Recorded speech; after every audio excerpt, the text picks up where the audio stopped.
Assalamualaikum warahmatullahi wabarakatuh. Selamat datang di channel GTK Update. Pada kesempatan kali ini saya akan membahas tentang cara menambahkan P5 atau project pada rapor semester genap tahun 2024. Jadi misalkan di sini sebelumnya sekolah saya memiliki rapor P5 di semester 1 dengan satu project yaitu keberagaman budaya Nusantara. Kemudian di semester 2 ini sekolah saya memiliki dua proyek terbaru.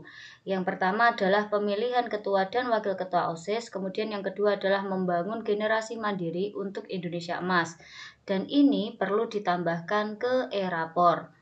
Bagaimana cara menambahkannya? Langsung saja kita masuk ke e-rapor, kemudian kita pilih pada bagian menu referensi P5.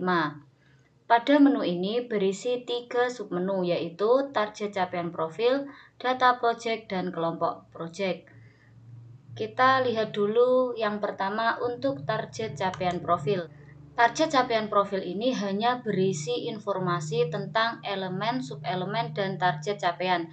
Jadi kita tidak perlu menginputkan apa-apa di sini. Ini hanya berisi untuk informasi. Misalkan kita pilih dimensi berkebinekaan global. Di sini fasenya apa? Kemudian di sini akan berisi berkebinekaan global elemennya apa saja, subelemennya apa saja, dan capaian akhir fasenya apa saja.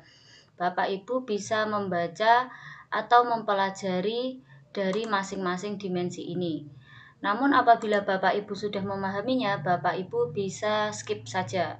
Kemudian langsung kita masuk ke data project.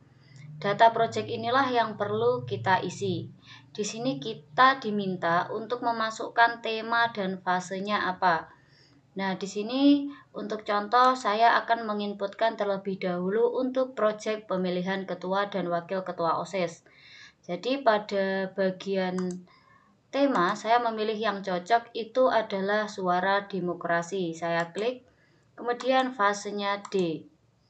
Kemudian kalau sudah kita klik tambah project. Di sini kita diminta mengisi nomor project, nama project, dan deskripsi project. Sebelum mengisi, lebih baik Bapak Ibu sudah memiliki nama dan deskripsi proyeknya terlebih dahulu untuk mempermudah pengisian.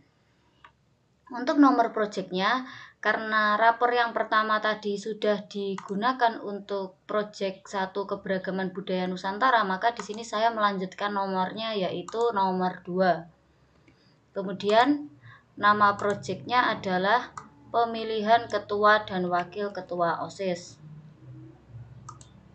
Saya masukkan di nama project. Kemudian untuk deskripsi, contohnya seperti ini. Project ini membangun dimensi profil pelajar Pancasila, yakni bergotong royong dan bernalar kritis. Project ini memberikan ruang bagi peserta didik untuk memberikan partisipasi secara aktif serta mengembangkan keterampilan kepemimpinan dan demokrasi. Peserta didik memiliki hak dalam memilih wakil-wakil mereka untuk memegang jabatan ketua dan wakil ketua OSIS. Proyek ini memberikan pembelajaran bagi peserta didik untuk dapat menyuarakan pendapat dan mengambil keputusan. Untuk deskripsi, Bapak Ibu bisa menyesuaikan dengan tema proyeknya masing-masing. Oke, kalau seandainya kita punya deskripsinya, kita langsung bisa copy paste. Nah, saya pastekan di sini. Kemudian semua sudah terisi, saya klik proses. Dan yang sudah kita inputkan akan muncul di kolom bawahnya. Apabila Bapak Ibu ingin melakukan perubahan, Bapak Ibu bisa klik edit. Namun apabila Bapak Ibu ingin mengganti dengan yang baru, bisa klik hapus. Nah, kemudian setelah kita menginputkan nama project dan deskripsi project, yang harus kita lakukan adalah cek capaian profilnya. Pada pemilihan ketua dan wakil ketua OSIS itu capaian profilnya apa? Kita bisa klik tambah capaian.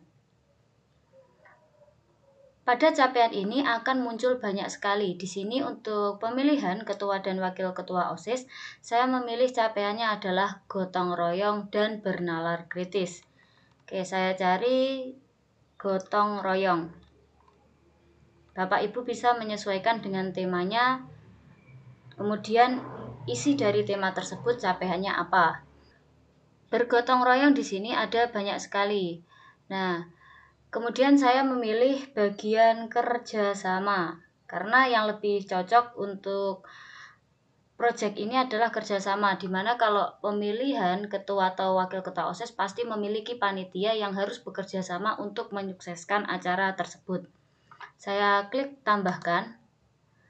Kemudian yang kedua adalah bernalar kritis. Saya memilih memperoleh dan memproses informasi dan gagasan karena peserta didik harus mengolah informasi dan mengambil keputusan untuk memilih siapa saja wakil-wakil mereka. Saya klik tambahkan. Jadi di sini ada 2 capaian profil.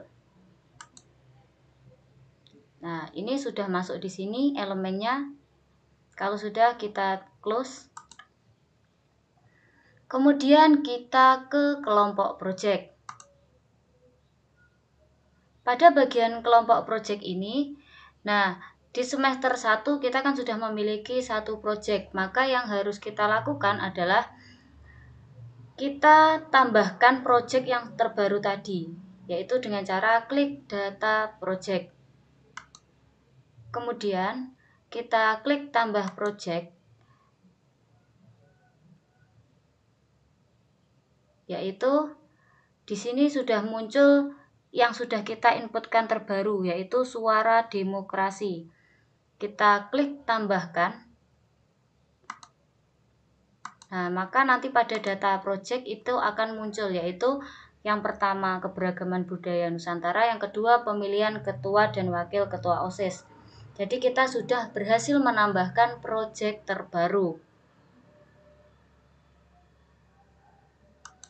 Kemudian ini dilakukan pada setiap kelas, silahkan ditambahkan. Lakukan penambahan ini sampai kelas terakhir. Kemudian apabila sekolah kita memiliki siswa pindahan atau siswa baru, secara otomatis mereka belum masuk ke anggota P5. Jadi apabila kita menginginkan anak tersebut mendapat rapor P5, maka kita perlu menambahkannya ke anggota P5 terlebih dahulu. Caranya misalkan di sini untuk kelas 7H saya memiliki 2 siswa pindahan baru. Nah, agar mereka punya rapor P5, saya klik bagian anggota, kemudian saya pilih bagian tambah anggota. Kemudian saya pilih kelasnya. Nah, di sini muncul 2 siswa baru tersebut. Saya klik tambahkan.